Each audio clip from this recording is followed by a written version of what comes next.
National medical council scam లో వరంగల్ కు చెందిన father Colombo medical college chairman Komireddy Joseph పై సీబీఐ కేసు నమోదు చేసింది.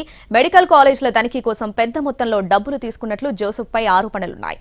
మెడికల్ కాలేజ్లలో తనిఖీలు చేసి అనుకూలంగా నివేదికలు ఇచ్చేందుకు లంచాలు తీసుకున్న నేషనల్ మెడికల్ కౌన్సిల్ స్కామ్ లో మొత్తం 36 మందిపై కేసులు నమోదు చేసింది సీబీఐ.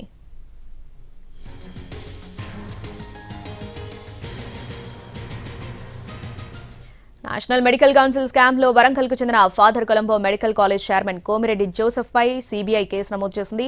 దీనికి సంబంధించి పూర్తి అప్డేట్స్ మా crime input editor Ramesh Vaitla ఫోన్లో అందిస్తారు. రమేష్ వైట్ల, దేశవ్యాప్తంగా సంచలనం సృష్టిస్తున్న medical council national medical college scam లో వరంగల్ సంబంధించిన father Colombo medical college chairman ఉన్న కొమిరెడ్డి జోసెఫ్ అని కూడా కేసు నమోదు కావడం జరిగింది.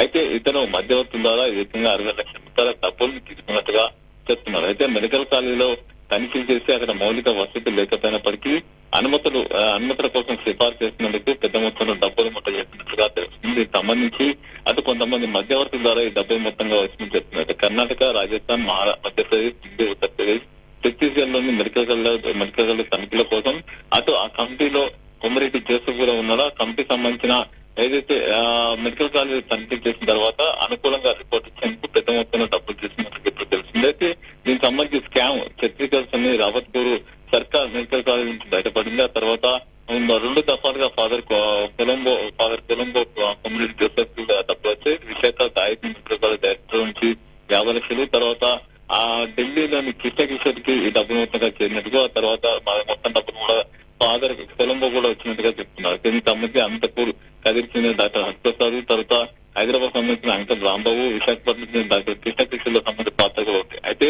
ఈ మెడికల్ కాలేజ్ కౌన్సిల్ సంబంధించిన స్కామ్ లో ఇప్పుడు ఆ కొమిరెడ్డి జోసెఫ్ పైన కేసు నమోదు కావడం, దాంతో పాటు 36 మంది కేసు నమోదు కావడం, ఇప్పటికే దీనికి సంబంధించి చాలా 6 అరెస్ట్ చేశారు. దీంతో తెలంగాణ, ఆంధ్రప్రదేశ్ చెందిన వారు కూడా చాలా మంది ఉన్నారు. దీనిపై పూర్తి స్థాయిగా దర్యాప్తు చేస్తున్నారు. దీనికి సంబంధించి పూర్తి వివరాలు వెల్లడిస్తామని కూడా అధికారులు చెప్తున్నారు. Right Ramesh Vaitla, thanks for the updates.